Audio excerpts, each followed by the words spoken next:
Bam, we're live. We are live. How is y'all? How are y'all? Do what? I said, how is y'all's week? Pretty good. Mine hadn't been terrible. What about you, Daniel? Can't complain. A couple well visits for the kids. Those are always fun. I've had a very busy week. What did you tell? Good busy or bad busy? Just busy. Not like nothing bad. I had my first bad night affected my alarm day. That wasn't great. Leslie walked into, so I moved to the couch because Abby was having a bad time, and it just wasn't a great night. And Leslie walks out in the living room at like 7:20, and she goes, "Aren't you supposed to be at the gym?" And I was just like, woke up, just no. And then I had to run to the gym. Everything was fine, but first time that's happened, so that wasn't great, but it was fine. Then just busy, man. Just a lot of podcasts this week. I came out with a new mountain. That's always work. It's good work, but we've had 3 girls on our grid league team drop out for various reasons. And that's not great. So we're like in a desperate scramble for girls. So on the podcast, I was like, hey, we need girls. Like, you just need to be strong. You don't even have to be fit. I'm on the team. We just need you to be strong. And then we'll take fit girls too, but we need people. And so it's been a lot of trying to recruit stuff like that. A whole lot of interested, but needs to think about it, won't commit to it. So, which means no. Yeah. So, try to talk to a few games athletes, into doing 1 week, and about the same type of thing. So we'll see. We just hopefully everything comes through. We got a lot of people that want to talk to about it, but you have to travel to do it, right? All summer. It's 4 weeks of flights on, and it's a lot. But now, do you have to? Is it do you have to have a set roster, a certain amount? You have to finalize your roster by March 31st, and you can sign people to 1-day contracts, but they're only allowed to play 1 day. Because the matches are 1 day. You do your 4 different matches, not including playoffs. And so you can sign people to play for 1 match, but they can't play anything except that match. That makes sense. So, do you have to have the same number of girls and guys? Is there a quota? You don't. But you want 10 of each. And right now we have 8 guys and 5 girls. We had 8 and 8. And you don't need 10 of each. You only need 6. But at any given point, 5 girls are active. Right. So with 6, you have 1 sub. And all of those girls can't do everything. We have 2 gymnast girls. They're not lifting weights. You understand what I'm saying? And then we got a girl, we have a couple girls who can kind of do it all. And then we got 1 girl who's strong, who's going to do really good in the strength events. Right. But you want 2 or 3 of everything. You want 2 or 3 kind of people that can do it all. You want 2 or 3 people who are freak strong, and you want 2 or 3 freak gymnasts. Right. That way the gymnasts don't ever have to lift the weights. The weightlifters don't have to do the gymnastics. And the people who can kind of do it all, they do the CrossFit-y stuff where it's not super heavy, but you got to be able to do legless rope climbs and then 15 hang cleans. And then, you know what I'm saying? And 8 ring muscle ups, right? You got to be able to kind of do everything without having as fast as possible. Right.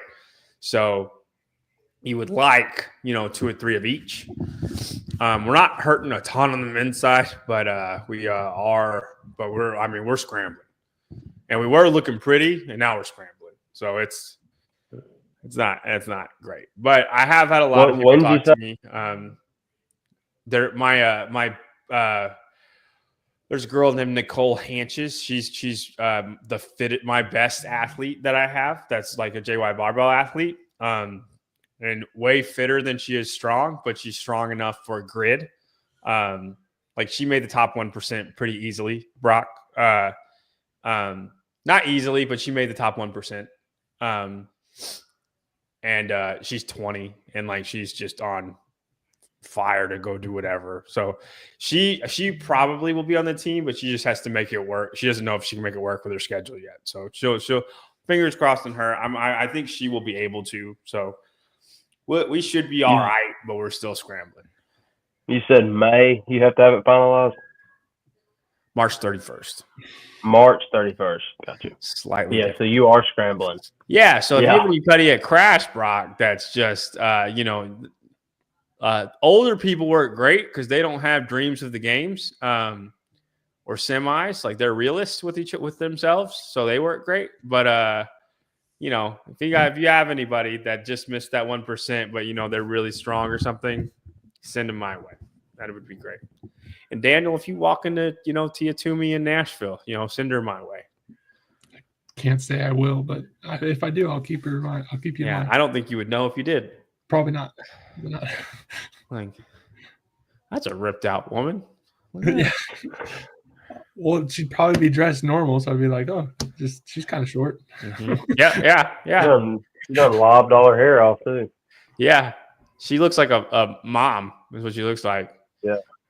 I think she's done, Brock. But that's another. Really?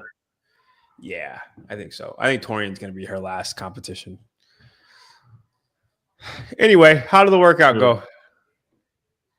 I'm gonna tell you right now, I underestimated it hard. It's I'm not mad about my score, but it's not a great score.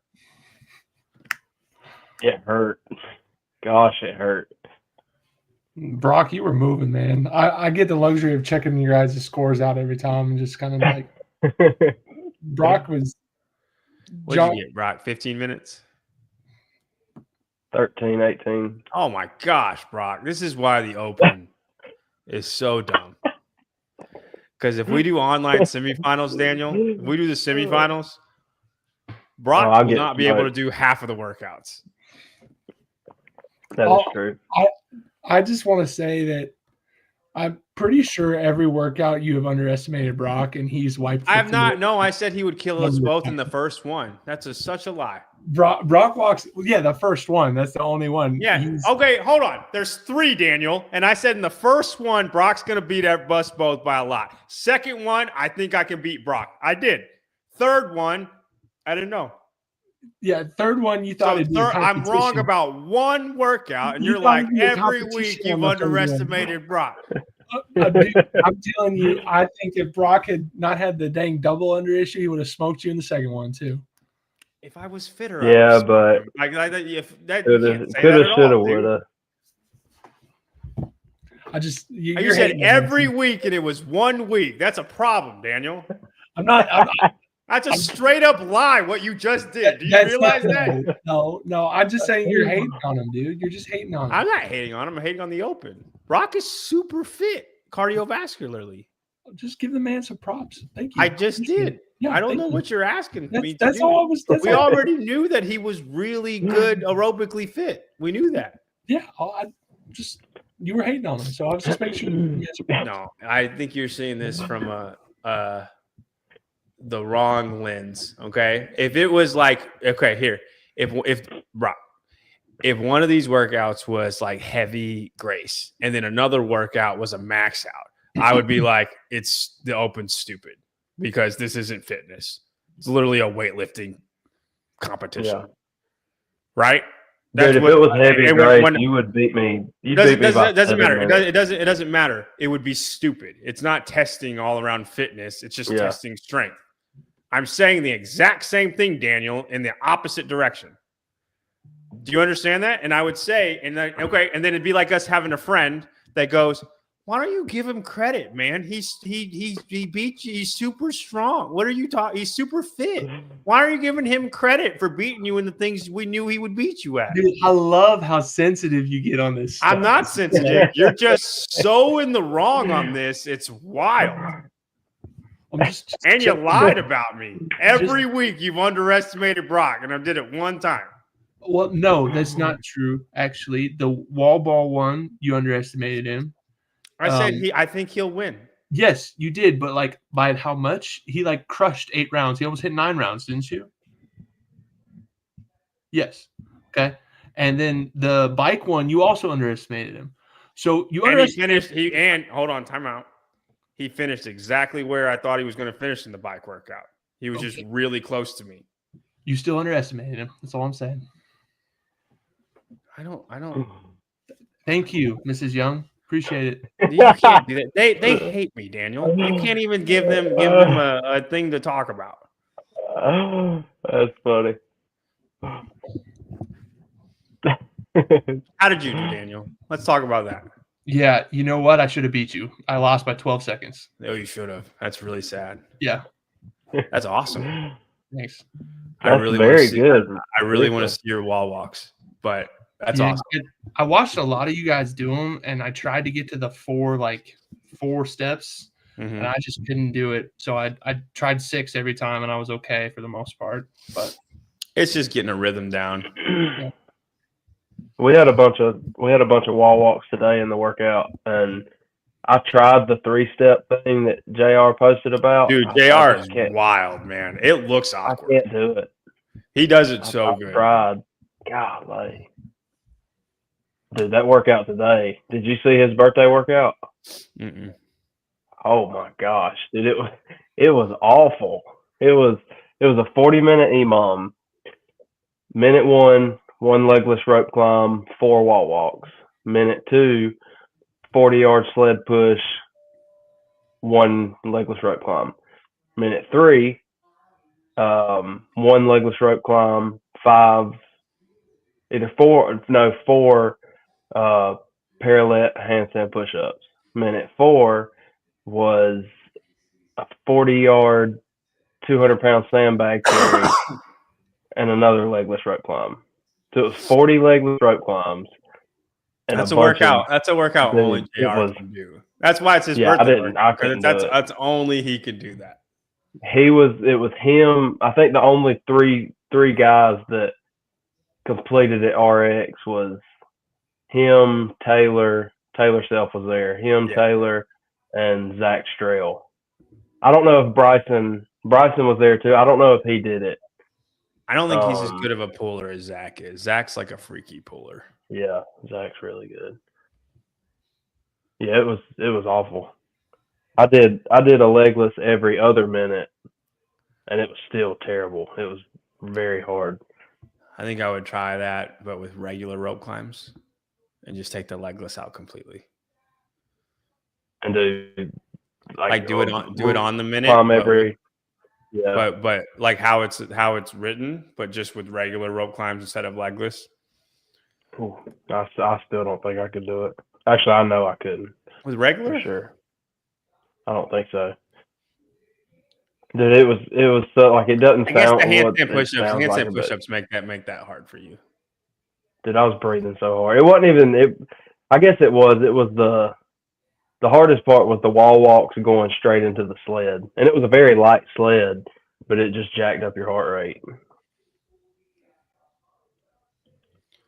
It was good though. JR is the fittest 40 to 44-year-old man in the world, Daniel. That makes sense. He's also the owner of Brock's Gym. I put that much together. I didn't know where he sat on the leaderboard, so thanks for the context there. Mm-hmm. I don't think he's actually number 1, but he is for the Open. I think he would say like go back. Let's try. Oh, I mean, I think he could make the games, and then like the games, I think he'd run into a wall in some of the things. He cool might be to the see best. again. He might be one of the best legless rope climbers in the world, truly. But there's a reason that he's one of the best legless rope climbers in the world. It's like whenever you have the whole test, like it just runs into a buzzsaw and some of that stuff. Did he ever make the games? Yeah. He for Masters. Gotcha. 35 to 39. I think he was top 10 at the games one year for Masters. Yeah, I think you're right. I think he was like 8th. I think. Super fit, dude. Yeah, just again, pulling capacity, literally one of the best in the world. And then aerobically, he's extremely good. Not as good pressing, but not bad pressing. And then he's not very strong. I mean, that's what he is, Daniel. Like, what are you laughing at? I'm just laughing, dude. I think it's funny. I just like to hear you commentate on people. He's got a problem with his overhead. I don't know why. Like, he can do handstand push-ups. I don't know why he says that he has a problem overhead, but he doesn't go overhead with weights. Pound for pound, like percentage wise, he's fairly strong. Yeah, but but like just in a game sense against the field, he wouldn't be your strongest. That's the thing. Like when I'm talking about people, Daniel, I'm talking about like he makes the games, right? So he's one of the fittest people in the world. In a strength workout, he's almost last place, so he's not very strong, right? It's relative. Yeah, no, I hear you, man. I'm just absorbing all this, figuring For it out. instance, Brock walks into any regular gym, he probably snatches more than almost everybody. But it crashed. Where his fitness level is, he's not very strong. That is true. You're not good at gymnastics, but I bet you could do better gymnastics than the majority of people in any regular gym that walk in. Dude, funny. Did I tell you the story about or did I tell y'all the story about when I was in Jacksonville and I dropped into a gym? No. I don't think I did. Okay, I'll tell y'all right quick and then we can so we don't talk for 45 minutes again on fitness. So it's funny. So John knows that I've gotten a lot better at ring muscle ups, but he knows that I'm not great at ring muscle ups. So when we were in Jacksonville for the marathon the day before, that Saturday, the marathon was on Sunday, so that Saturday I dropped into a CrossFit gym. It was CrossFit Jacksonville, and the workout was running and ring muscle ups. It was a whole workout. So obviously doing the marathon the next day, I did echo bike instead. So for me, it was echo and it was partner workout. So it was echo, ring muscle ups. And like I said, I have gotten better at ring muscle ups, but compared to like at my gym at Crash, I'm maybe a little bit above average. But as far as gymnastics go, like there's a lot of people that are a lot better than me. Dude, I was good people. There was, So there was 15 people in the class, maybe, and not hating on any of them by no means. I mean, they're just normal people. So I walk in and I'm the only one that can do an actual ring muscle up. So this is a regular CrossFit gym in Jacksonville, right? Yeah. There was a couple people who could do one. I'm going to explain what Crash is a little bit. Crash is like half of the people that go to Crash are semifinals athletes. Like it's like a poor man's mayhem. I would say an average man's mayhem. Okay.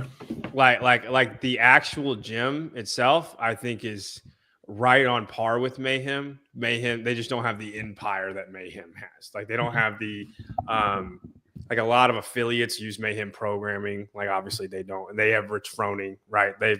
Mayhem's built an empire. But as far as like a gym and the people that go to that gym, I would say your regular people that go to that gym on par with Mayhem. They don't have the games athletes that go there. They got Jason, then that's it. There's not anybody else that's really like games athlete where Mayhem's got like 6, right? But the rest of everybody, exact same.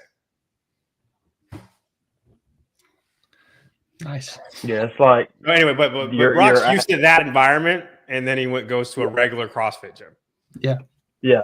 So like your average people at Crash are going to be above average at most gyms, I would say. So we get to doing this workout, and so me and the guy that I went with, we were the only ones that did it RX, and he was. I guess I did my half RX, and he would jump up and he would do 1 ring muscle up, and then he'd come down and like practice on them for his allotted time or whatever. So the last set I was doing, it was running, and then I think it was a 400-meter run, 9 ring muscle ups, 5 rounds of that. And so he would do. That's a lot of ring muscle ups. Well, it was split between a person. Oh, okay. It was split between your partners. Yeah. I gotcha. So I did 5 every round, and normally he would jump up first, do a couple attempts, and then I would do my 5. Well, the last round, so everybody else was done because they all scaled it a lot, which is fine. And so we were the last ones, and he did his attempts. And again, I've never been to this gym before. Like, you know, I'm used to just being just your normal guy at Crash. Dude, I jump up on the rings on the last set, and dude, everybody circles around me and starts cheering me on as I do my set of 5. Dude, it was cool, I guess, but I was like, dude, y'all have no clue. Came down with like a gymnast pose, and just like raw. Dude, like I was not used to that, and I was thinking, I was like, if somebody actually good from Crash came here, like y'all would think it was Jason Hopper. You know what I mean? Yeah. So that was my. That's fun. One glory day of CrossFit, I guess. I'd like to do that workout again then with you. Oh, dude, I would do a lot better. The one that we did in the talking about the box jumps, and I would do a lot better. Yeah. Because the way you're talking, that's like what we did, but you're the guy attempting them. You know what I mean? Yeah. Dude, almost every time I do rings, I think about all the failed attempts that I had in that competition. It's like the fuel to my fire now. I'm saying we should do that again. We should see if we can beat the number 1 score on that. Because I know Nikita, but Nikita and Christian, I know it. Like they know what they got. And then if I'm doing 5 and then you're doing 5, do you think you could hold 5s in that workout or no? It's a little bit harder of a workout than running. Yeah, I don't know. Even if you're doing, I could start out 5s for sure. You know I could definitely hold 3s for sure. Because I didn't do more than 5 at a time. Yeah, we could. I mean, we could smoke. I think we could have a good score, is what I'm saying. Yeah, for sure. Yeah, that was a fun workout. Even though I didn't do great at it, but I think we didn't place bad in that. I think we were like 4th. Yeah, the whole competition we were 4th. Yeah. Well, what was our team name? The rest of us, the leftovers. The leftovers. So we had never met each other, Daniel. That's how we met. Not one of the people. It's a 4-person team. Not one of us knew each other at all. We all just showed up and then we were on a team. It's pretty cool. Dude, and Christian would literally, our event would start at 9:15, and Christian would pull up at like 9:12. Oh my! Dude, every event, and he wouldn't text you like back. Clockwork. Like we're like texting him and stuff, and he just wouldn't text you back, and then he'd show up and be like, "Oh, you ready to go?" It was so annoying. Yeah. It was very stressful. All right, let's talk about Jesus. Sure, let's do it. Go ahead. What were you saying earlier, Daniel? Oh, so I was just kind of thinking of more about it since we left last week. A lot of us just, not really knowing what to say more on the subject. And it got me thinking a little bit. And I kind of have like some things we can go back and forth on, but I'm curious on your guys' thought with this. Have you guys seen Tim Hawkins? Mm-hmm. Okay, he does a joke on the quality of your testimony, and if you in YouTube, it's the first thing. It's like 35 seconds, but he's basically like he's in church and he's listening to this guy give his testimony, and it's a crazy one, like, hey, I was addicted to drugs, I was into this, that, blah blah blah, and he's just sitting there in the pews like, man, I wish I had a good testimony. I have a horrible one. I wish I was addicted to crack, that type of thing. Mm-hmm. And it got me thinking a little more about like the persecution stuff. Not saying they're the same, but like, are we approaching it a little that way? Like, thanks God for putting me in the United States of America where I'm not being, threatened with my life because of my faith in you. So I don't know. I don't know if that relates completely, but it got me thinking about it a little bit. Just whether we were approaching it a little ungratefully. Like, I completely understand what you're saying, what you were saying last time, but it just made me think about it a little more. So I'm curious on y'all's thoughts. I am thankful that I am blessed. I feel like I've lived a very blessed life. I feel like I have blessings all around me, and I would not change that. I'm very happy with my life. Um, I moving to Illinois. I tore my knee up, and then I moved to Illinois. And essentially, it's the end of like football ever being an actual thing. And we thought it was going to be a thing. Like, I was really fast before that happened, right? And I would have never met. And I thought it was in the world. Like, and like you met me that first year. Like, I was angry a lot, and I would have never met you, and I would have never. I came to grips with what I was.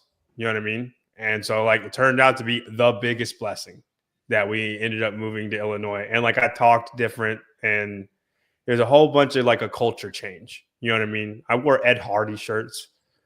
And yeah, bro, I mean, I went from South Florida, like my teenage years, South Florida, to Springfield, Illinois. Dude, can I embarrass you a little bit? Can I embarrass you a little bit? This is a little bit side thought, but one of the funniest quotes to kind of illustrate kind of where John's head was at, his headspace during that time was, I remember him distinctly telling me on multiple occasions that first year, like, Daniel, everything down here, Tommy Hilfiger, Aeropostale, I'm a model. Up here, I just don't have it.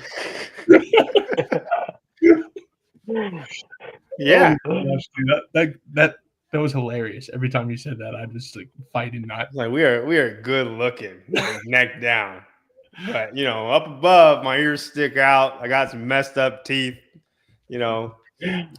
Everything's kind of not great except my eyes, right? Yeah.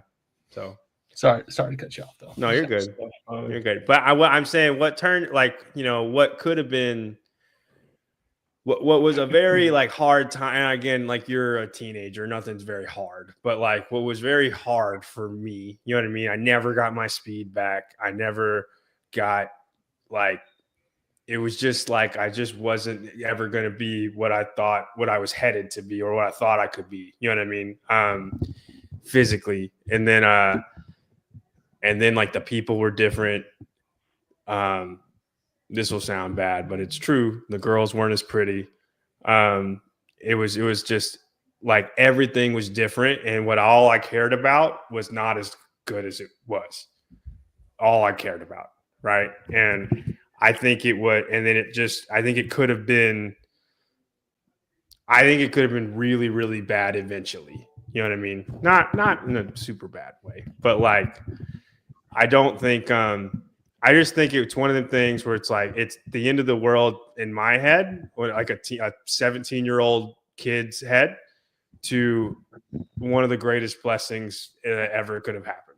And I am super thankful for that, and I wouldn't change it for the world. And that's not like a great testimony, but the hold on, I'm gonna pull this up. Facts. That was that's absolutely true. Leslie knows exactly where I'm going with that.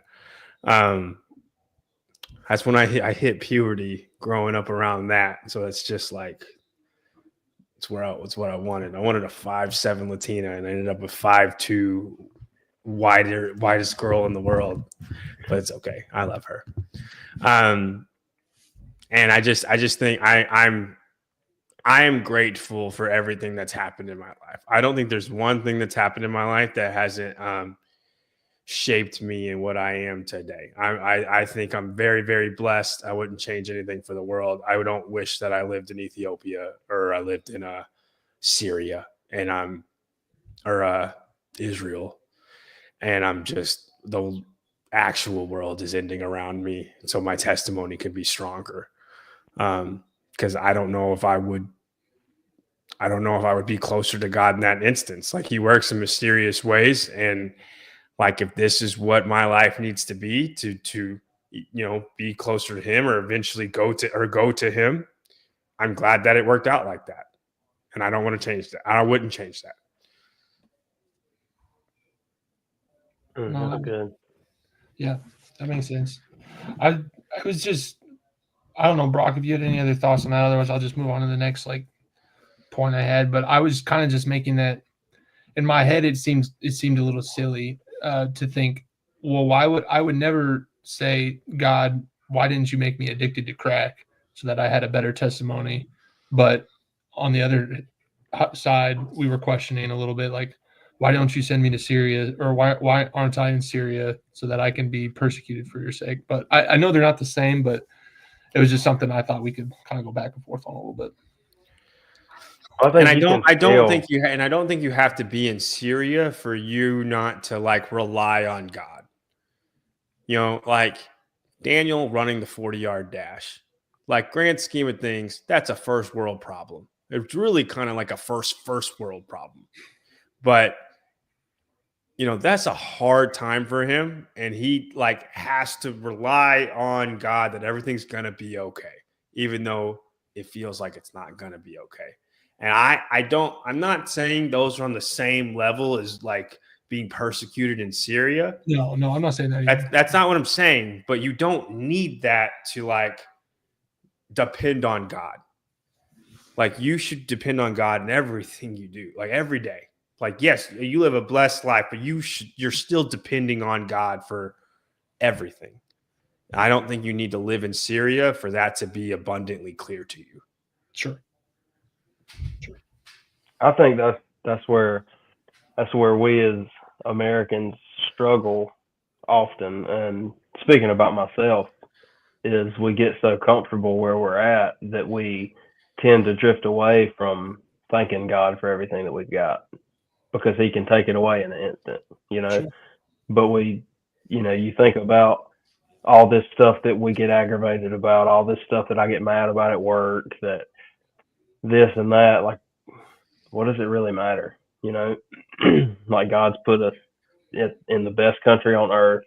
We have the best life in the world. You know what I'm saying? Like, relative to everybody else, relative to the people in Syria and all that, like, we are blessed way beyond what we deserve, and we should, like y'all are saying, we should live every day thankful, grateful for that.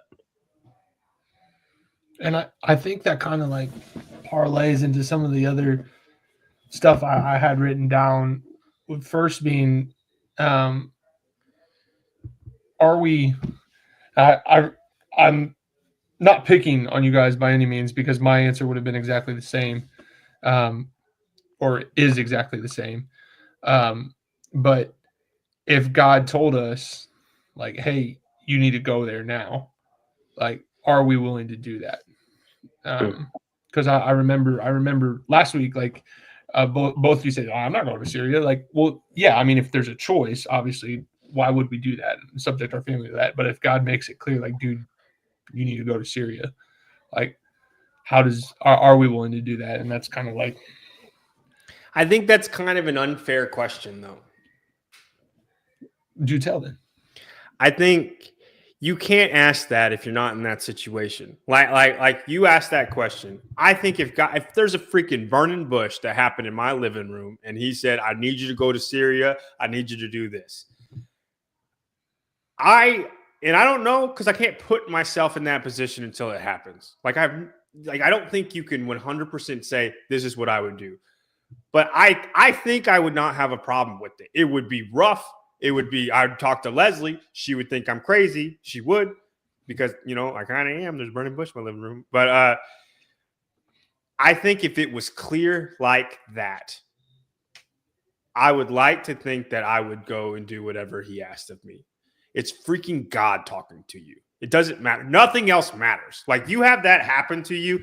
There is nothing in the world else that matters if that happens to you.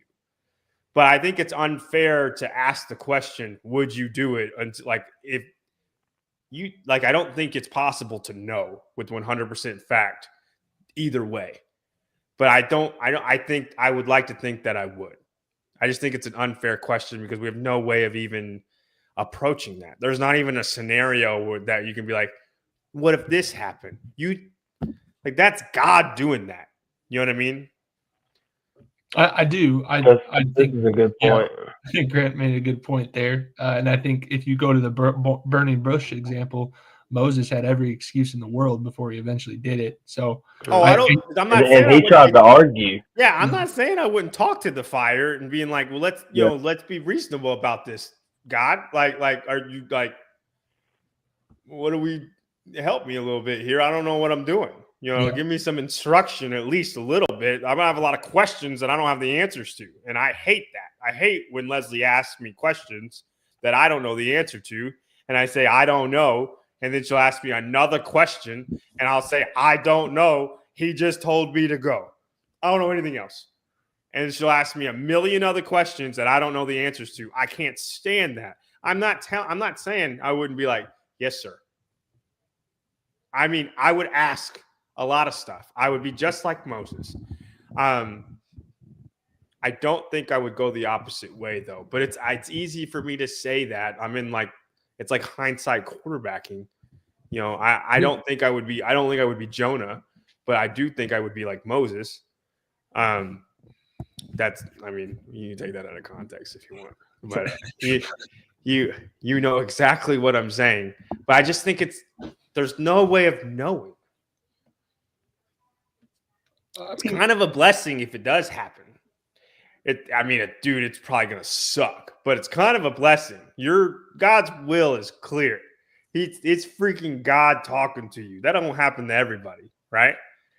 I've wrestled with that thought before because I have been like, well, that would be awesome, but then at the same time, I'm like, do I really want him to tell me point blank? I think it would suck, but I think it would be like, it's clear. You know what I mean? You could go about your mission with such purpose and such well, he's done that for us already. Confidence. Well, yeah, but it's not make disciples of all men, right?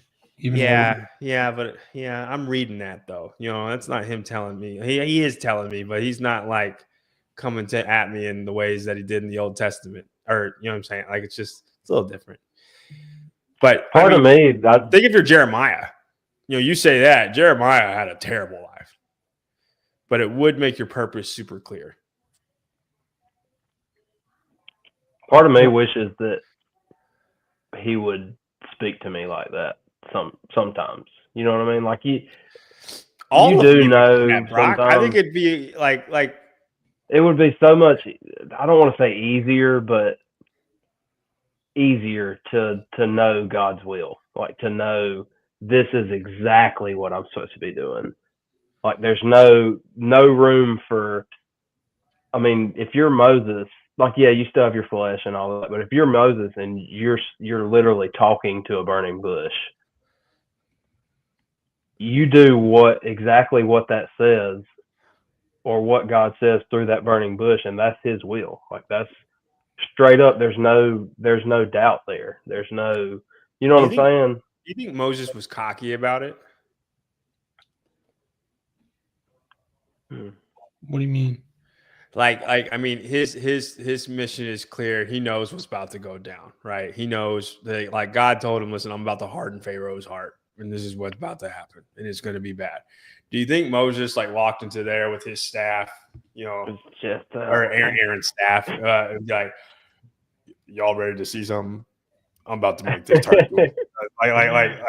I just wonder because, like, I feel like this is why I'm very not like Moses. If I knew God was about to do something and needs me to do this and tell these people this, and then He's going to handle the rest, I'm like, hey, you pay attention to this. It's about to get real. Like, and I would be so excited about what's about to happen. I wouldn't play it cool at all.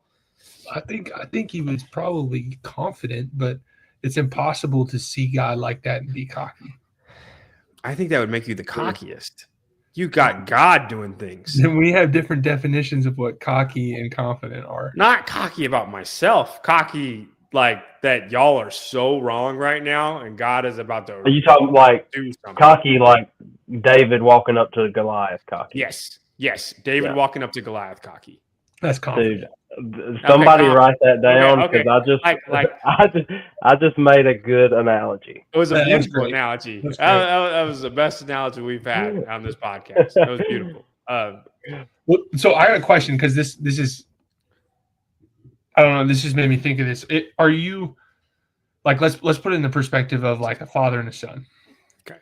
My son, even though he's 3 and really doesn't know a whole lot, he knows what's right and what's wrong.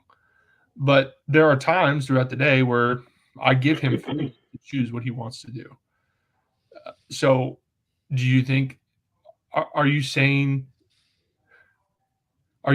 by God not telling us directly what to do at every point in time that He's not, like, you wish that He was just basically joysticking you the whole time versus like, hey, I told you, now you choose, you go and you do what you're supposed to do. Like, you know what I'm trying to say? Yeah, I wish you would tell me more often. I think you'd rather be joystick. I don't want to be joystick, but I'm just dumber than he's giving me credit for. So maybe like when you're teaching your son what's right and wrong, so let's call it 2.5 instead of like you're giving him freedom. Like, no, that's not it. This is it, right? And then the 3, you're like, which one you want, right? Like I'm more that 2.5. Like I just need me to make it a little more obvious. Like, but in real time, obviously it's obvious, right? You just like, it's all in the Bible. It's all very clear. It's all like your instructions are clear, but like, I would say that the id of me is more than Paul's id. Does that make sense? Okay. Well, let me get into that then. Because what did Paul do differently than what you're doing? He went blind. Yes, but what did he do after he went blind? Dude, he went out into the desert and he was saturated in the word. Okay. So, like, I'm not saying just to you. This is to me too. This is something that's kind of been hit on sermons in the last couple Sundays. It's like, why do we expect to have CrossFit Games level faiths while we're busy over dropping in on a workout at a random gym once a week? That's good there. You know, I mean, I'm speaking to myself here too. Yeah. I think a lot of times for me, I'm wanting God to speak to me like that so bad that I probably miss a lot of the things that He's actually trying to say to me. Sure. If that makes sense. You know what I mean? So you're saying you're like that's okay. Why do we expect to be able to do 30 ring muscle ups in a row when we only practice ring muscle ups once a month? Yeah. Yeah. I don't feel like I expect. Okay. You're referencing this as in God speaking to you. So I'm saying he has spoken through his word. What I'm saying is we haven't done the work to really uncover what all is in there. We're not listening. Yeah. We're reading with we're reading with headphones on. Like we're all married, right? There's a difference between listening and hearing. Like yes, 100%. Then there's a lot more intentionality in one. White men can't jump. Right. So. No, that's a good point. No, that's an extremely good point. Yeah, I don't. You know what? The only answer I have is that like, you're right. I need to be better, but I feel like that's always going to be the answer. On this side of heaven, I think it will be. Yeah. You know what I'm saying? Like, yeah. I don't think there's ever like, I'm killing it. I hope not. You know what I mean? You know, like I don't think there can be. I think once you get, I think that's what's crazy is once you get closer, you're like, wow, I'm so far away, more despicable than I thought I was. Yeah. I tend to think about sometimes too, going back towards like the fitness side of things, using that as an example. Like I think about I've been doing CrossFit for 3 years, and I've gotten significantly better year after year. Well, has my faith grown at the same exponential level as my fitness has grown? I would say no, personally. And why? Well, if we're being truthful, I've dedicated more time and energy to CrossFit over the last 3 years than I have my relationship with Christ. You know, over the course of the 3 years, I mean, just being real. So, I mean, there's my answer. Like that's why, you know, because I've dedicated more time to this thing than I have to that. I'm right there with you, dude. It's not. It doesn't feel good to say, but. Yeah, Grant's just going through it, man. He's just sucking in all fronts. Well, to kind of like transition into this is still kind of related to the persecution, but I wanted to talk about. This is a quote that Johnny's used a couple times from a missionary to India in the 1700s, but because Johnny's big on global missions, which that was kind of my point. Like, based on our desire to, like we should suffer for the gospel in some capacity, whether that's financially, you know, socially, physically, whatever it is. And Brock, you sent a really good message in the chat a couple weeks ago, or maybe that was a couple months ago, from David Platt on Outside the Camp. Like, what should our mentality be towards global missions and whatnot? And I'll drop the quote in here at some point, but I just kind of want to hear your guys' thoughts and what that might look like for us going forward. How we should look at global missions? Mm-hmm. Like through the persecuted lens, right? Because we're not here. I'll drop the quote now. So it was William Carey, and he said, "I will go down into the pit if you will hold the rope," type of thing. So when you pull them back up, right, both people's hands should be bloody in some capacity. Like you should. Yeah. So how does that? How might that look different for us going forward, knowing that, you know, there's those that are in the pit, but we can do our part on the other side.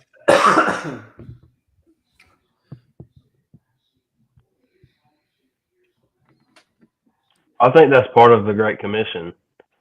Like, not everybody, it's the same with like preachers and stuff. Not everybody's called to preach, but everybody's called to do something. Like, not everybody. So my mom, she started a nonprofit business for foster children. And one of the big things that they say is not everybody's called to foster, but everybody can do something. Like everybody can donate, everybody can give money to foster parents, everybody can pray for them. I mean, at the very least, we should be at least praying for missionaries. You know what I'm saying? Like, no, I don't think everybody's called to go to missions, but everybody's called for missions, if that makes sense. Yep. Or donate money if you have it to it. Right. Sponsor a kid. Sponsor a family. Something like that. Yeah. But at the same time, like with sponsoring a kid, it can be. Don't get me wrong, it's a great thing. But a lot of times, and I'm speaking personally because we sponsor a kid from Nicaragua, and if I'm not careful, month after month, when that 36 or 40, whatever, 30 something, whatever dollars goes out of my account, how many times in that month have I actually stopped and prayed for that kid? Yeah. You know what I'm saying? Like, yeah, that's true. That can turn into just like, look at this thing I'm doing, or exactly. we're doing this thing, and it's not even. Yeah. Yeah. No, I get that. Which what we talked about a couple of weeks ago or sometime is it's all about the attitude of your heart when you do it. Right. Not under compulsion, or what's that? 2 Corinthians 9:7, I think. I'm with you on the compassion thing, dude. That's an awesome way to do it. But I'm so bad. I'll be honest. There are times we get letters from our sponsor, and I'm like almost cringing to read it because I'm like, I haven't written to this kid. You know, like he's a human being. I'm not just sending money to, you know. So, are you talking about the one verse like you should give what your heart wants to give? Yeah, not under compulsion, but God loves a cheerful giver. Yep. 9:7. Each one must do just as he has purpose in his heart, not grudgingly or under compulsion, for God loves a cheerful giver.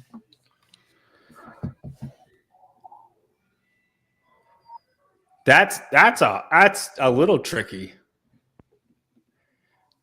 How do you make yourself cheerful? Okay, so this is kind of something I was like, you can get me going on my soapbox a little bit here, but when you guys first started CrossFit, was it fun? Was it fun? Yeah. No. Heck no. It was really frustrating. Yeah, really frustrating, really hard, hurt a lot, right? Like when you first start lifting after months off or a month off or whatever. The first 2 weeks, are those fun? So you're sore all the time. You're achy. Yeah. Like, I don't think it is going to be fun at first. I think it's going to. Okay. What's the cutoff for when it's starting to get fun? I don't know. So is it just a fake it till you make it type of deal? I'm not saying it is, and I'm not saying it always is, but I do think that sometimes, for whatever reason, we approach.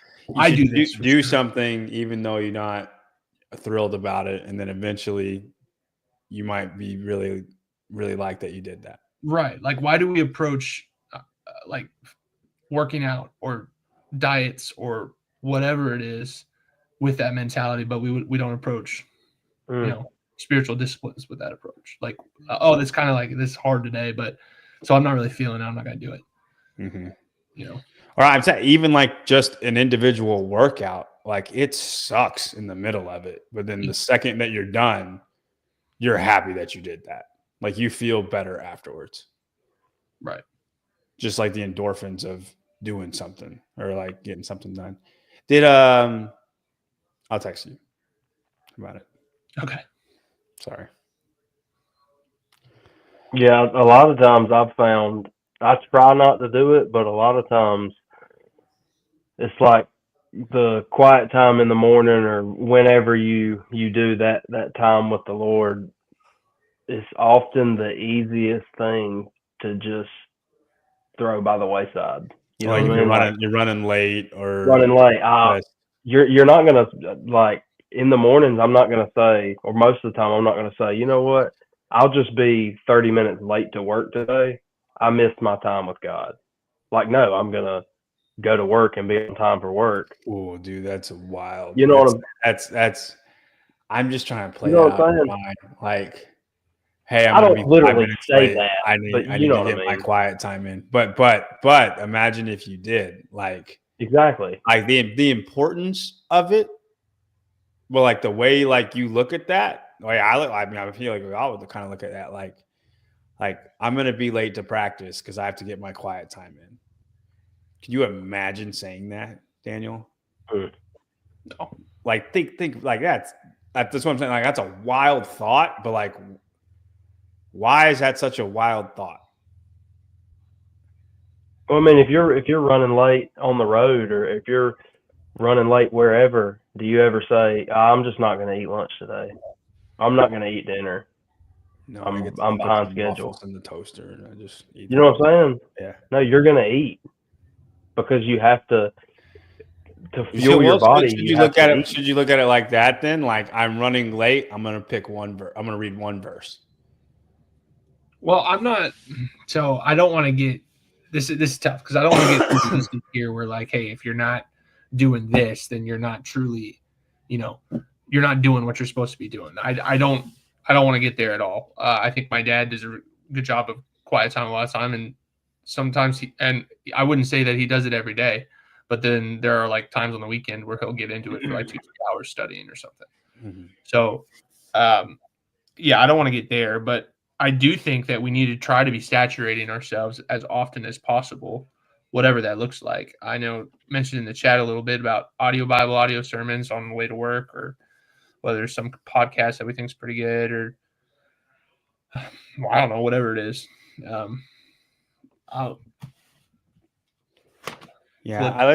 listen to Johnny on my way to grid practices. Yeah, so they're always an hour away. I think I've used this verse before because my mom used it so much on me growing up. But Philippians 4:8, finally, brethren, whatever is true, whatever is honorable, whatever is right, whatever is pure, whatever is lovely, whatever is of good repute, if there is any excellence and if anything worthy of praise, dwell on these things. I mean, I'm kind of clear what that is. So,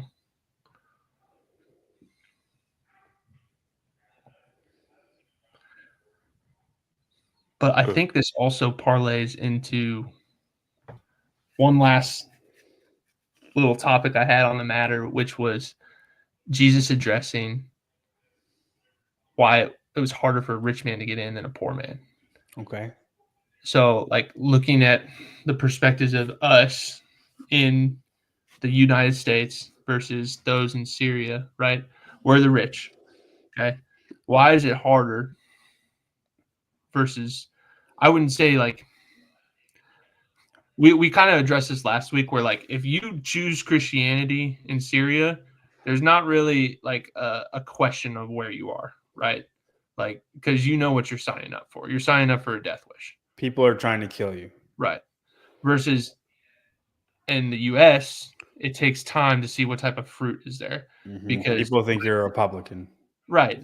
You might do it because your buddies did it, or it's a social status thing, or who knows what it is, or it gets you in better with your boss, or whatever it is. Makes you president. I find that hard to believe, but yeah. I'm pretty sure every single president says they're a Christian. That's what I'm saying is they say that they're a Christian. Oh, okay. Fair enough. Yeah. That's what I'm saying. Yeah, most of them definitely don't act like it. No. They're not real Christians. I'm saying they say they're a Christian. I mean, I'm not judging the heart there, just the fruit. They're rotten fruit, dude, for all of them. But like, I don't know exactly where I was going with that, but just kind of. I got you. It's the verse that it's harder for a rich man to get to heaven than a camel through a sewing needle. Yeah. We are the rich, and we don't. Our day to day, like in Syria, if you are a Christian, you are fully dependent on God for you to survive in that country. Yep. And in our country, we are not. dependent on God to live at all. Right. And we should be dependent on God for everything. But what's stopping you from not? Nothing. Right. Where your life is stopping you. Does that make sense? Yeah. And I think this was addressed in, again, that message that you sent, Brock, with David Platt, where that, like, I don't know if it was later on where I don't remember where the tribe was or the group or whatever, but it was not in a place that was friendly to Christians. And they wanted him to walk through some book of the Bible.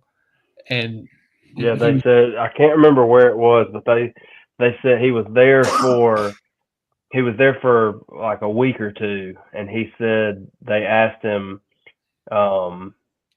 take us through the Old Testament, and it was like for a week, 8 hours a day, they went through from Genesis to Malachi. They went through every book, and then like the last day, like he was just talking about how hungry they were for God's word. And the last day, it was a Saturday, I think, and he said we got there early that morning. He said one of the guys raised his hand and said, "Hey, we've got a problem." They were like, "What?" Or David said, "What?" And he said, "You've taught us all the books of the Old Testament, but you hadn't taught us all the books of the New Testament."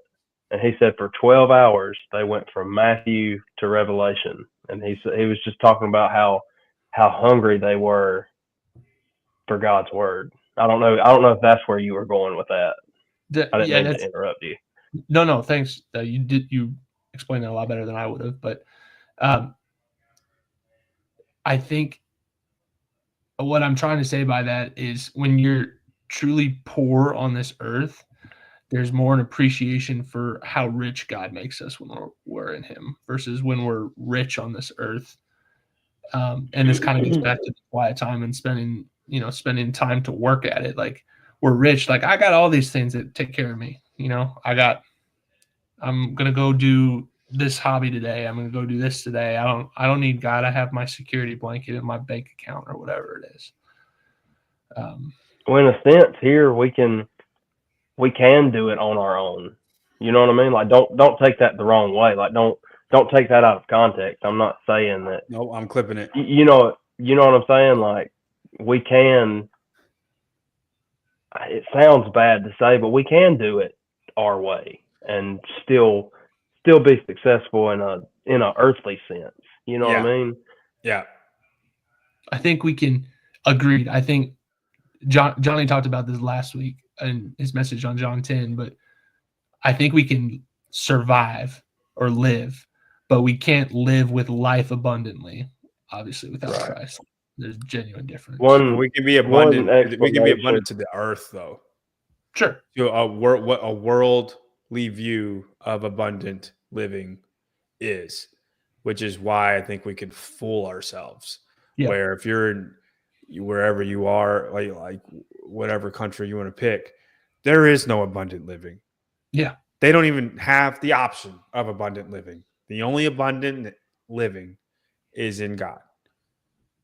And it's like hidden to us almost because we have the world.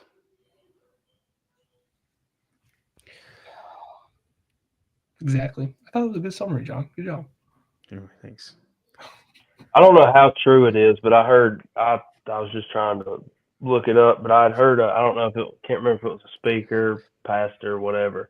Well, they were saying that the term eye of a needle came from, there's somewhere in the world, there's some famous like pass through, like when the people were traveling this specific area, they were traveling with camels, and there was an arch that the camels had to go through, and they called this arch the eye of the needle because it was so slender and it was so small that the camel, back in those days, the camel, and even now overseas, the camels, they drape all their stuff over it. They have all their luggage on it, all their things. The camels are their luggage carriers, right? It's in Jerusalem. Is that? Yeah, So there's okay. it's a gate in Jerusalem. A gate. That's to go into Jerusalem. So they were saying that when the camel would come to that, they would have to shed all the baggage, shed all the luggage, so that they could fit through. So that's the example of us. Like we can't take all this stuff with us when we go to follow Christ. Like we've got to strip it off so that we can go through. Does that make sense? Which gives that verse a little bit more like BA-ness. That's pretty cool. You know what I mean? Because the fact that Jesus was to say that, everybody knew that he was talking about that camel that could not get in Jerusalem. Like that gives that verse a lot more context. I'm glad you knew where that was, because that made that even better. Yeah, I looked it up.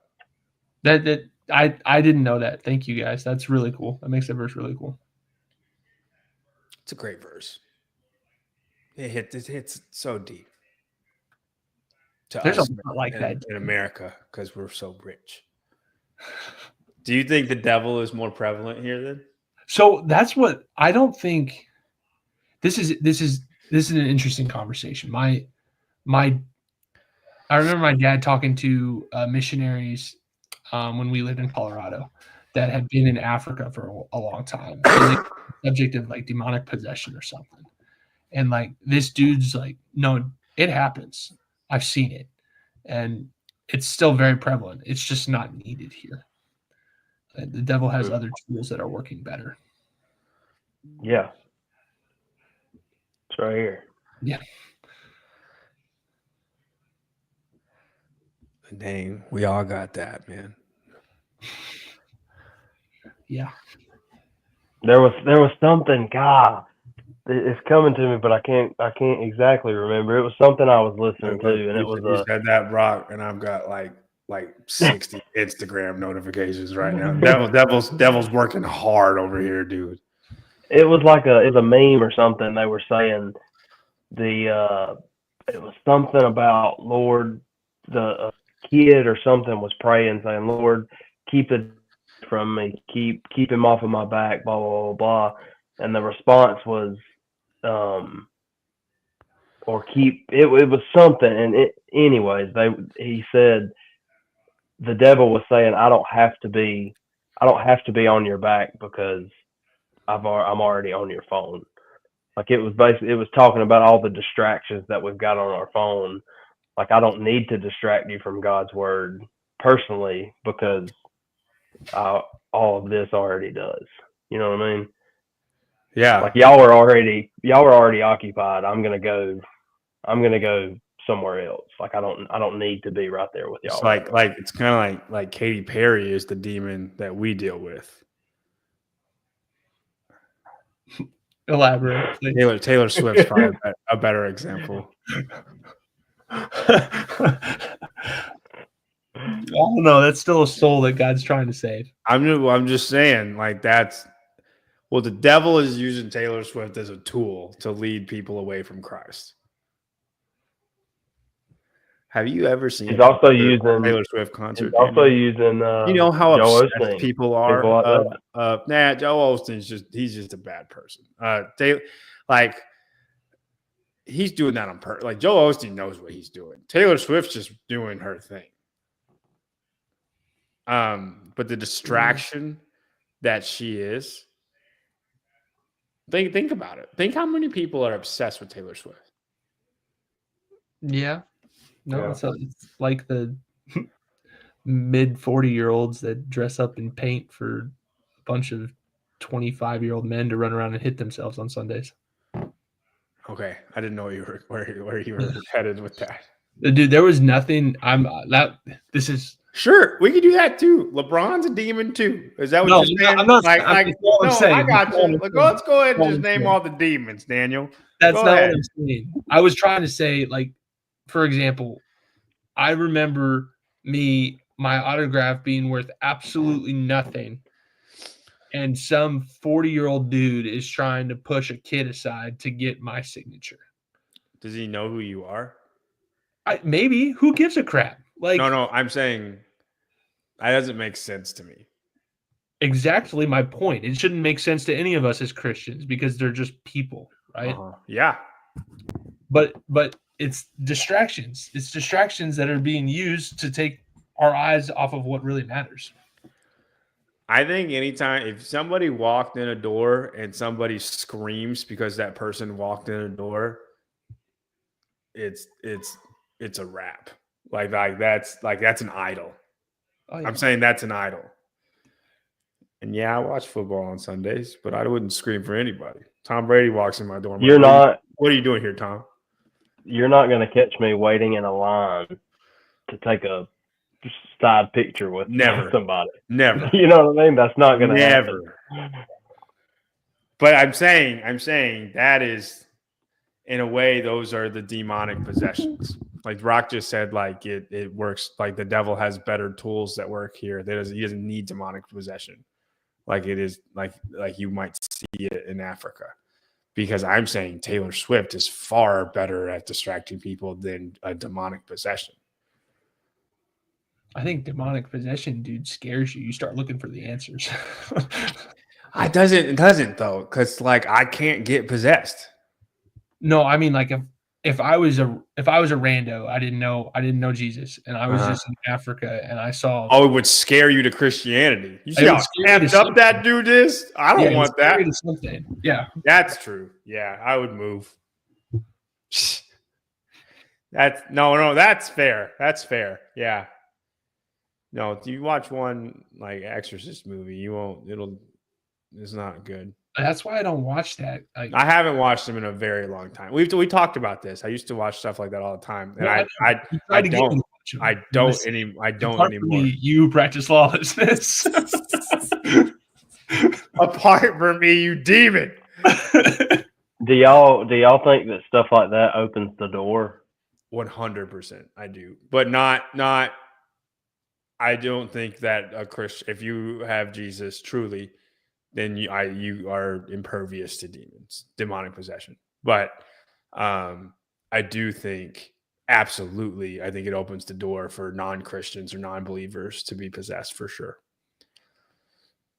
Yeah, because I think it happens more than we realize.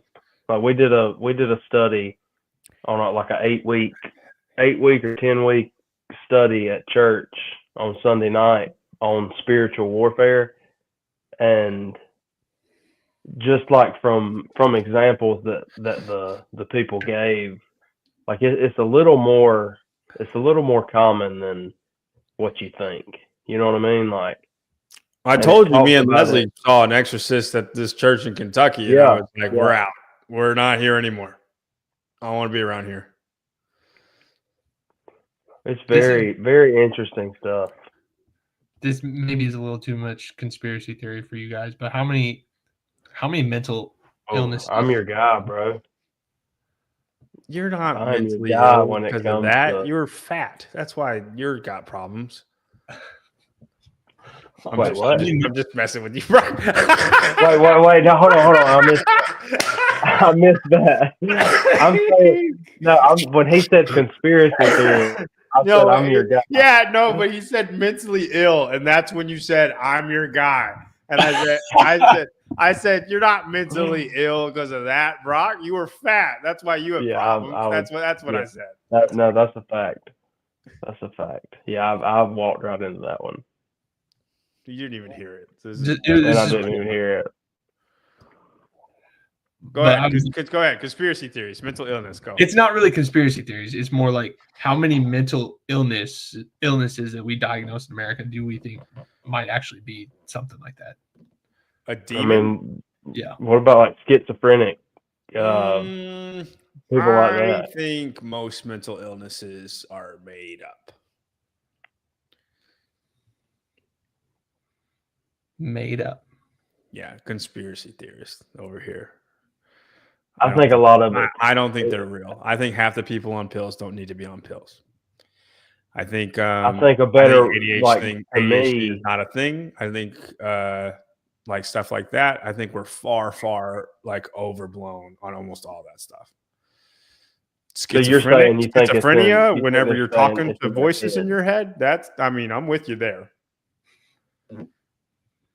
You got voices in your head. What do you think about depression? I think it's a real thing. But do you think would you consider it a mental illness, or would you consider it like it's in your head? That's what a mental illness is, Brock. But like it's not something that you need to be put on pills for. Like you need to get your head straight type thing. You know what I'm saying? I do think it's a legit problem. I got you. Yeah. Like you need a shift in your mindset. You don't need to change your hormones or how your brain works. Right. I think depression would fall into that, where you need to shift your mindset. I don't think it's a mental illness. I think, honestly, I think pills would probably end up making you more depressed because there's something wrong with you and you can't fix it, and you're sad all the time. And I don't know the statistics. I'm sure the statistics are out there, but like, if you're depressed because you're depressed for a reason, right? So first things first, figure out why you're depressed. That's an honest conversation that you have to have, that you need to have with somebody that you trust dearly, that's going to love you, right? You don't have anybody, go to the church and listen, and there will be somebody that will listen to you. And I think once you realize why you're depressed, you can get over it. Like you can figure out how to get past it, because there's something that's causing you to be depressed. Whether you're like, whether it's something traumatic, sometimes it's traumatic and you like block it out of your head, and then you're just sad all the time. You don't even know why, right? But if you have that conversation with whoever, like, I just think you can get to the bottom of it without pills. I think you can fix it without pills. Obviously, it's a cop-out answer for me to just say you just need Jesus, right? That would fix it. But like, I think it's a little bit of a cop-out answer for me. But I don't think it's a mental illness. I think I just think we should have less pills than we do, less medication than we do. They didn't have medication back in the Old Testament. People seem to be all right. Like, I think it's not good. And my wife is a pharmacist. I really didn't really answer any of your questions. I feel like I ranted, but what do you guys think? I agree with you. You need to work but your cop out, unfortunately, is like, okay, let's take the fat example. If you're fat, what do you need to do? Stop eating. You need to eat less and you need to work out. So like, if you're depressed, and I'm not any expert over here, but like a basic situation or basic evaluation would be like, well, I need to work my mind. I need to get up, move around. I need to work my mind in the sense of, well, how do you work your mind? Philippians 4:8, like I talked about. Oh, guess what? Jesus is the solution. Like, yeah, it's a cop out, but that's what I know. It's hard, but like I'm thinking like a depressed person probably won't listen to that. And like it is the answer. It is the answer. Any mental illness, I think like Jesus will overcome that. 100%. I'm so confident in that. I'm so confident that I'm cocky about it. There you go. But I think that's easy for us to say, and like a non-believer, I don't think would listen to you. So is it your job just to plant a seed at that point? Like, yeah, I think you try to plant it as lovingly as you can, however that looks. Right.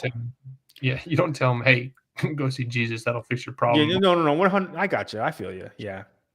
But I do not think that. I think most mental illnesses are not real. I do think like cases of schizophrenia. Like, I mean, I don't know, and I'm not gonna act like I do know, but like you got people talking to you in your head, they're telling you to do things. That sounds pretty demony to me. Like I wouldn't even like try to touch that, but like if you want a conspiracy theorist to that, but like I would agree with that. I think demons are at work, but most mental illnesses, I think that's your own problem, and you fully can get over that with and like Jesus can overcome anything. I think you could almost argue that depression could be demonic.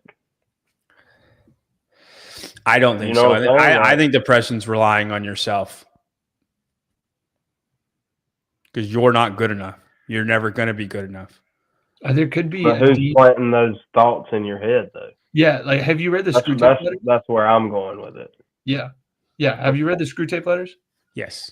Yeah. So like that type of concept, I think, is what Brock's saying. Like, okay, he plants the seed and lets it grow on you. Yeah. And then you just water the fire out of it. Yeah, you're just running with it in the dark chasms of your mind. Okay. Is that the demon at work though, or you just let that guy come in and then he came out and then you're doing the rest? All I know is the Bible says there's, the powers that be. Satan's roaring about roaming about like a roaring lion. No. I gotcha. Thank you. That's what I was just getting at. Which all goes back to if we're staying, keeping our mind busy in this, you don't need to give him time to jump in. You know what I'm saying? Like if we're constantly filled with the Spirit, constantly filled with God's Word, obviously that's another cop-out answer. I mean, that's a Sunday school answer. I know, and I get what Daniel's saying. Like it's a cop-out answer because it's the answer. Like it's capital the answer, which is why it's a cop-out answer. It's like I don't have a good analogy for it, but like you said, how do you stop being fat? You stop eating so much and you move more. Well, that's a cop-out answer. What else is there? That's the answer. Like that, there is no answer. That's the answer. You could take Ozempic and probably die from it. So. Dude, don't get me started on that, man. There's a girl that started Ozempic at my gym, and I was like, no, dude, you're just trust me. She's not one of mine. So I can't just say stop that. Right? I can't do it. She's just a member at the gym. And one of her friends who also goes to the gym is who told me, because I was like, you can do that weight, girl. Like you're good. And like she was really, really slow. And like I know how strong she is and stuff, but she was slower than normal. And she was like, she's on Ozempic. Like she's been on Ozempic for like a month. So that's why she's like so sluggish. And then I would had like an hour-long conversation with her friend. I don't even know how to approach. I'm probably not going to approach her. I don't know how to approach her without her approaching me first. Right? Because it's like, it's a personal thing, right? I mean, I would say I'm a coach at the gym to her. I'm not a friend. You know what I mean? That sounds bad, but you 100% that you understand what I'm saying. There are people at the gym that I can 100% be like, hey, you're effing yourself up. Like it's really, really bad. And you're not going to get better from it. You're killing your metabolism and all the hormones that are working in your body. The second you get off of it, you're never going to work right ever again. You're effing your body up bad. Nothing good is going to come from this. And I told her friend that blatant, that blunt, and she's 100% with me, but like she can't.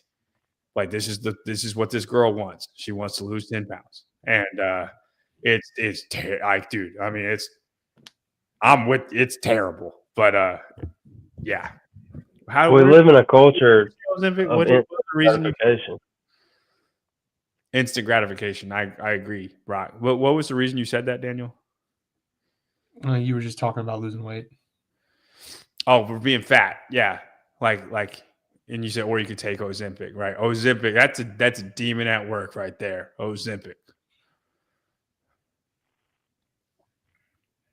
But I do you think it's worse? This will be, I know we're off topic, but we'll stop. But do you think it's worse for a girl to be on Ozempic or for a guy to get on testosterone? Ozempic for sure. Why? Go ahead, Brock. Well, my first thought is testosterone is natural. It's already in your body. And it will work Yes. much less if the second you give it a whole bunch. Right, and I agree with that. But Ozempic, that's not a natural substance in your body. That's right? fair. Okay, what about steroids? You know what I'm saying? I mean, I think you're hurting yourself both ways. I'm saying which one do you think is worse? Steroids, straight up like the bad one, Trenbolone. Trend versus Ozempic. I don't know. See, that's hard for me to answer just because I don't know. I'm not Daniel. You've been around more people on trend than any of us. Yeah, didn't know. The Ozempic one though, man, there's like it's not just the hormone stuff. Like it messes with your gut. There's been issues with like your intestines caving in on themselves. It does stuff with your heart. Like there's all sorts of crap it does. So dude, it's all of it's bad. Yeah, all of it's bad. No, agreed. It's all bad. I don't think you can choose. No, with Ozempic, I'm saying there is nothing good. Yeah, no, I agree. I would rather somebody eat a tapeworm than take Ozempic. Yeah, probably. Because that tapeworm will eventually get out of there. That'll be an interesting experience, but it will eventually get out of there. What if everybody just stopped being lazy and just worked? Yeah, man. You know, do something hard. Yeah. I have zero sympathy for fat people. None whatsoever. I love how mean Brock is to fat people. I know, it's awesome. I have no sympathy. No sympathy. I think and it's what's sad. Go ahead. I think I don't know if you've noticed this, but when I talk about people that are like super strong, like strong is their best thing for the games, I'm like extremely hard on them and mean at them, and like they're my least favorite people, like games athletes, and like I always predict them way lower than they're going to be, unless like there's like 3 max workouts in it, right? But like this, like about how like mean I've been to Guy, right, and Danny Spiegel, a couple other reasons, but the strongest people in CrossFit, like I'm very hard on. And Daniel, I know you don't watch the show, so you don't know. But I'm if you're super strong, most of the time I do not like you. I think you're not as fit as the other people. And I think that because I am one of them. And I'm not as fit as other people, but my lifting makes it look like I am because we're at the same spot, like rankings wise. But it's just because I'm number 1 on one workout and it skews everything, right? So like you could be 30th on 10 workouts, but you're 1 on one of the workouts and your average is 18. Who is the fitter person when this other person on 10 workouts are 15 to 20 on all of the workouts? Who's the fitter person? Yeah, I know what you're saying. Right. And so when it comes to like ranking in the CrossFit games, I immediately go to they're not as fit. They will not do as good unless I know the workouts ahead of time and it's very strength skewed. I'm immediately anti they're going to win the games or they have podium potential. They don't because they're never going to be fit enough. And I'm so like this, I think, because that's how my body is, right? It just does not get fit very fast, very great, because it gets strong so quick, right? Everybody's body's different. That's how my body works. It works like their body, but they're, a lot to a better extreme. Brock is like that with fat people, like because he was one of them, so he hates them. I was wondering when you were going to get to the connection, man. I'm sorry. I'm trying to explain. Well, like, it was long-winded, but I had to explain the backstory of like how, because you don't see me be mean to these people, right? Brock has. Like for me, like if knowing me back then, if I can do it, anybody can do it. Like if I can change my eating habits and I can lose over 100 pounds, anybody can. Because I was lazy. I was super fat. I ate terrible. And I did it. So there's no reason why you can't, Yeah, I can't. My mom used to say, she used to say, you're just big boned. And I said, Mama, my bones are the same size as everybody else. I've just got more meat around them. Leave me alone. I'm just fat. Nah, no joke though. She would when I would get up to go for seconds at dinner, she would say, "Brock, you sure you need seconds?" But no, seriously, if I can do it, anybody can do it. No, and then I went in 8 seconds. Because people can say all they want. I don't care. I don't care what I look like. I don't care. Yes, you do. When you get out of the shower and you look in the mirror, you care what you look like. I don't care what anybody says. When you've got more rolls than you've got anything, you care. Nobody likes to sit on the beach with rolls everywhere. Nobody likes to see you. 2, I know you're not happy with the way you look. I know you're not. There's no possible way. Jesus, did I get fired up when I talk about it, dude? Yeah, and that's it. I mean, that's all you need. But no, I should have said that. I should have said that. He was so. I didn't mean that. I didn't mean that literally. But seriously, so quick with it. That drives me crazy. I don't. Okay, on a serious note, you can tell a lot about a person when you look at their body. You can tell if a person's disciplined. You can tell if a person is lazy. You can tell if a person's strong most of the time, strong-ish, relative to normal people. You know what I'm saying? I mean, you can tell a lot when a person takes their shirt off. You can tell a lot about a person. You don't have to be ready to step on stage or ready to go to the CrossFit Games. But you should be able. What we talk about weeks and weeks and weeks ago. You should be able to run a mile in freaking 10 minutes. You know what I mean? It's pathetic. It really is. Daniel, I want Miranda to go run a mile tomorrow. And I want to see what her time is. Do you think she can get it under 10? Oh, dude. That's what he just said that. That's what I thought about. Miranda is skinny mini, but she's not very fit right now. Hopefully she gets there. That's what I don't mean it in a bad way. But she's very little. That's why I am saying that. Yeah. What if somebody was very little and they didn't run a mile under 10 minutes? They're just cardio. Okay, let's say you should be able to run a mile without stopping. Okay. You know what I'm saying? Yeah. A time limit, like we talked about that last time. Yeah. That's not. I could not do that when I started CrossFit. Dude, I remember, since we're on the subject of fat people, let's just talk about this. I remember I was 190 pounds before whatever you're about to say. No, I'm not saying I'm okay. Let me get to where I'm. All right, go ahead. I remember you coming back to Springfield, we had winter break or something, and it just happened to line up while you were in college, or maybe I went to Missouri for something. I don't know, but I remember it was about halfway through college when you actually started making the switch to different types of workouts, and you started maybe looking at CrossFit a little more and whatnot. And you looked at me and you said, "Why did you never tell me how fat I was?" I thought I looked good, and you were just going along with it. Yeah, he was.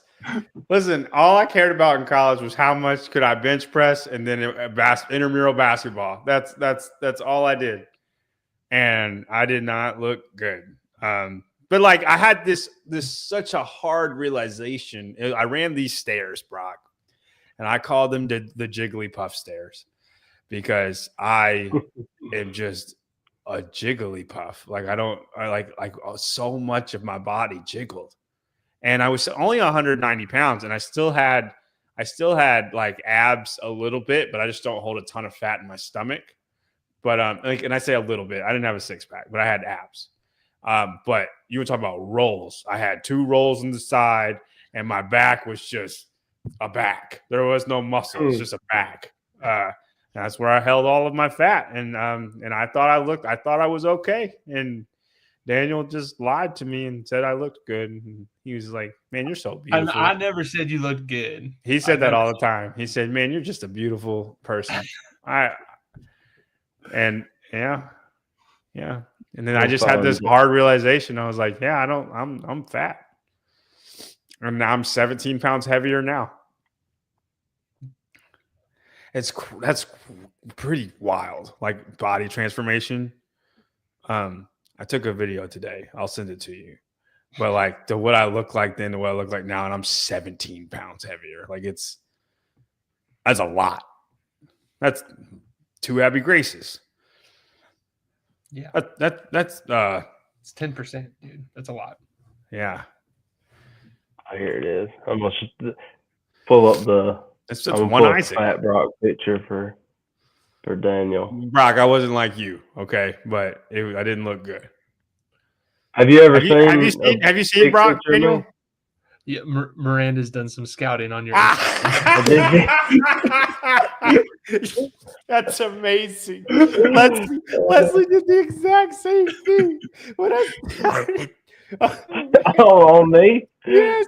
When I was on a team with Brock, I was like, oh, there's this guy named Brock. Like he's cool. He's a Christian. Like and there's another guy named Nikita and Christian.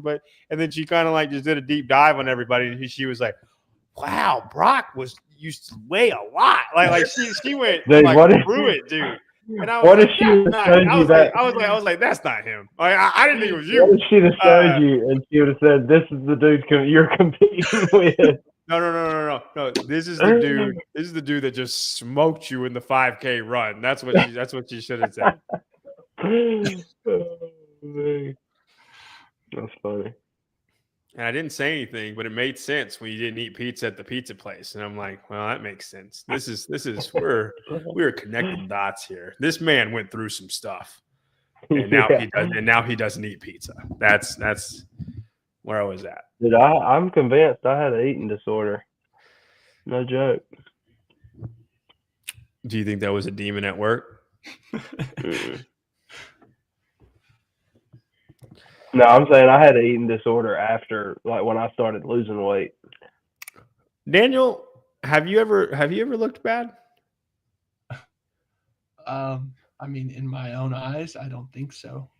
Because you've got a bit of a skinnier body type. Yeah.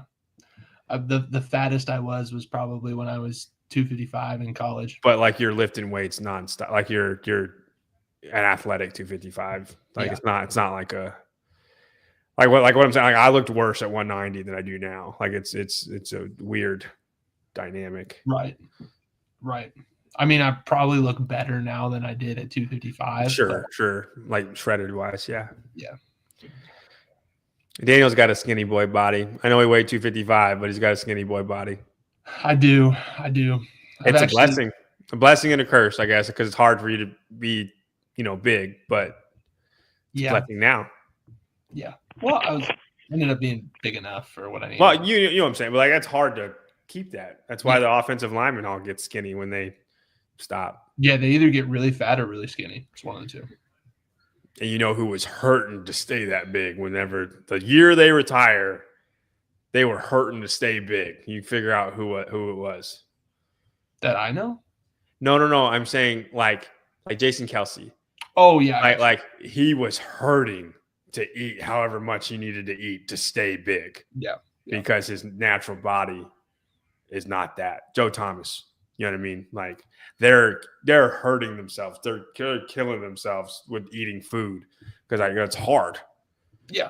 I mean, I've done that to a much lesser extent. I mean, I'm hanging out 235 to 240, but I play between 245 and 250 usually. So I think Gronk said that. Gronk said the hardest part of football was just eating. Eating could be hard, but I wouldn't say that was the hardest part for me. Gronk wasn't worried about the same things you were trying to worry about.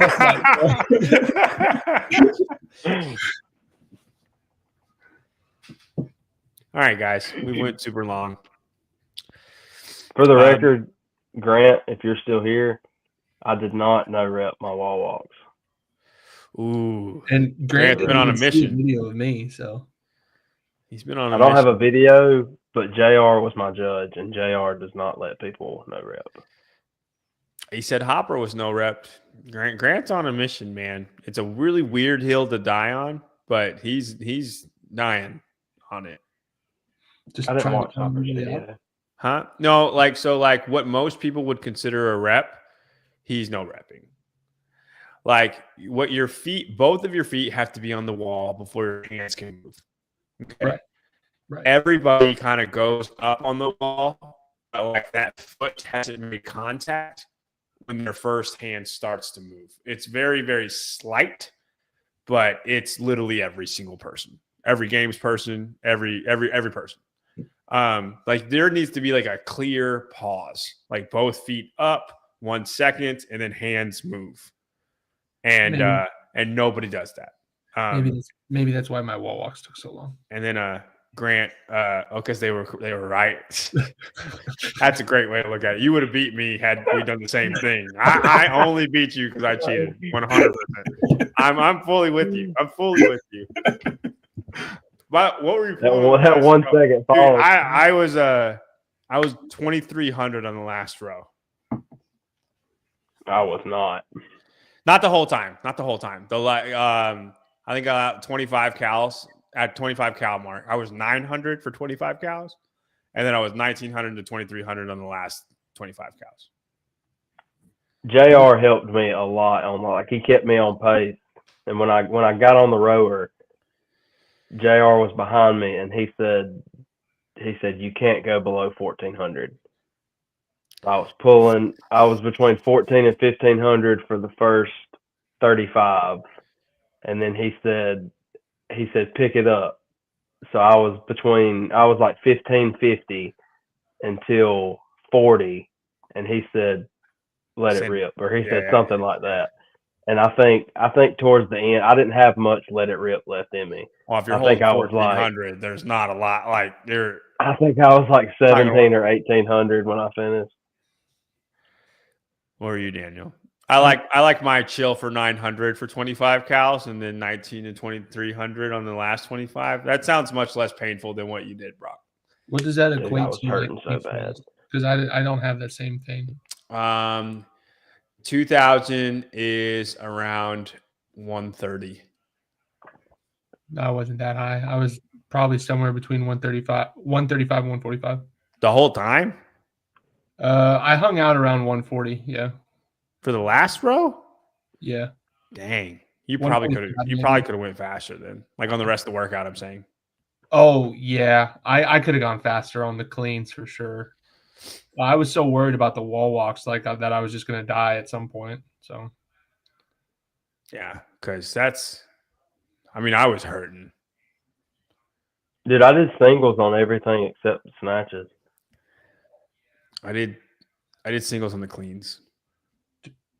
My cleans and my snatches were probably the worst form I've ever done in my life. But did you take a video, Daniel? I want to see your video. I didn't. No. my cleans, dude. I legit once I pulled it off the ground, my knees didn't bend again, and I caught it straight footed and then dropped it.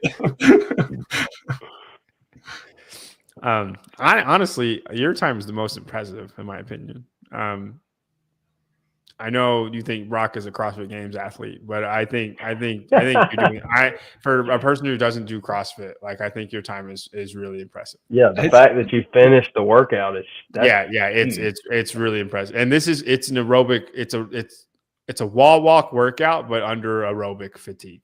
Sure, I was just hoping to finish. I'm glad I did, and then I kind of wish Miranda was out there. She wasn't. If she had been out there, I would have had her tell me where I was getting on that 50 cal row to try to beat you. But you probably could have paced it out for sure. But I mean, if you were holding 145 to 135 though, kind of like Brock, I don't know if you would have had much of a kick. You know what I mean? Just because that's a hard pace you're holding. Yeah, I would say it was more like 140 to 145 is probably what I was holding. That's about. So you was at 23 for the last 25 calories. 1,900 to 2,300. Dude, that's Well, a kick. I took the first 25 at 900. So it'd be like doing Still a like kick. for pace wise, like I'm doing 205 for 25 cows. And then I'm like 125 for the next 25 cows. Yeah, that's moving. I'm telling you, that's how my body works. My body, yeah. I think my body cannot do what y'all's body did. I think it's a height factor that works into that, but I cannot hold 1,400, 1,500 for that last 50 cows. I could for the first one, but no, I was hurting. We're chilling. I needed to chill to like. I don't know. I wouldn't even be able to pull 1,400 in the beginning of that last row. Like it just wouldn't have happened. But it's okay. I'm not fit right now. It's all right. It's okay. I've accepted this. It's the path I've chosen. All right. Let's end it on that. I'm depressed now. I need demons. Demons are at work. Can't even beat Daniel in a CrossFit workout anymore. Good. You did. I don't know. Beating you by 10 seconds. Is that really beating you? It was like 14. Oh, okay. Y'all leave some comments. Yeah, leave some comments, everybody. Today was a good show. Comment anything that you want us to talk about, and we will talk about it. Any current news. If you want us to talk about Tesla trucks being on fire, we will do it. We will talk about anything that y'all want us to talk about. I don't just I could probably told y'all this afterwards, but I don't think I'm going to be able to do it next Thursday. So if we had another night that all three of us could do it, we could do it another night. If not, we may push it to the next week. I know I just kind of dropped that on y'all, but no, this is kind of a bomb. I wasn't expecting that, bro. I know. If something changes, then we'll figure it out. It'll probably be. We'll figure it out. We'll probably just jump to next week then, because I don't know when. Wednesday's impossible. Friday's probably impossible, and I don't know. Like any other given day, I'll have a random thing that pops up. Like I can't promise a random thing won't pop up on any other given day. This is my day for this. Yeah. But all right, guys, we'll leave some comments anyway. In 2 weeks, we will talk about whatever y'all have commented down there. But in the meantime, we appreciate having everybody here with us.